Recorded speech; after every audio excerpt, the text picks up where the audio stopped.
Hello বন্ধুরা, good evening সবাইকে। সবাই তোমরা কেমন আছো? নিশ্চয়ই ভালো আছো। আমিও খুব ভালো আছি।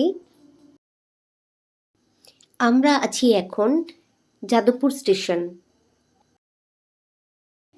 আর আমরা যাচ্ছি ক্যানিং। ফার্স্ট টাইম তোমাদের সামনে এরকম একটা মিনি ব্লগ নিয়ে এলাম। আর আমরা ট্রেনে উঠে গেছি। আর আমার পাশে যাকে দেখছো ও হলো আমার ট্রেনার। আমরা চলে এসেছি ক্যানিং। আর এখানে আসার পর দেখো মেঘের অবস্থা এত খারাপ অবস্থা ছিল, প্রচুর বৃষ্টি।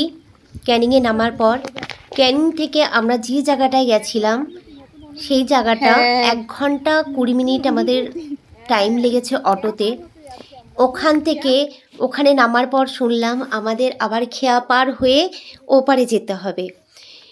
আর রাস্তার অবস্থা দেখো, প্রচুর স্লিপ ছিল। মানে আমরা কিভাবে গেছি সেটা আমরাই জানি। আর এই নদীর অবস্থা দেখো, এই নদীর অবস্থা দেখলে মানে তোমাদের কাছে দেখে মনে হচ্ছে অনেকটা সহজ, যে কেউ নেমে যেতে পারবে, কিন্তু তা না। এখানে টোটালি এই ইটের ওপর দিয়ে কাদা ছিল আর প্রচুর স্লিপ ছিল।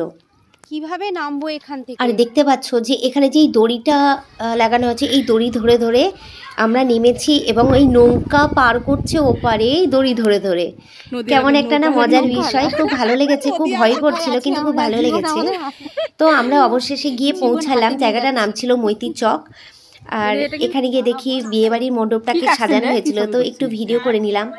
আর আমাদের ব্রাইডকে তোমরা একটু পরেই দেখতে পাবে। ব্রাইড খুব সিম্পল, একটা সিম্পল লুক চেয়েছিল, তো সেই লুকটাকে দেওয়া হয়েছে। দেখো তোমরা কেমন লাগছে, আর ভালো লাগলে অবশ্যই কমেন্ট করো।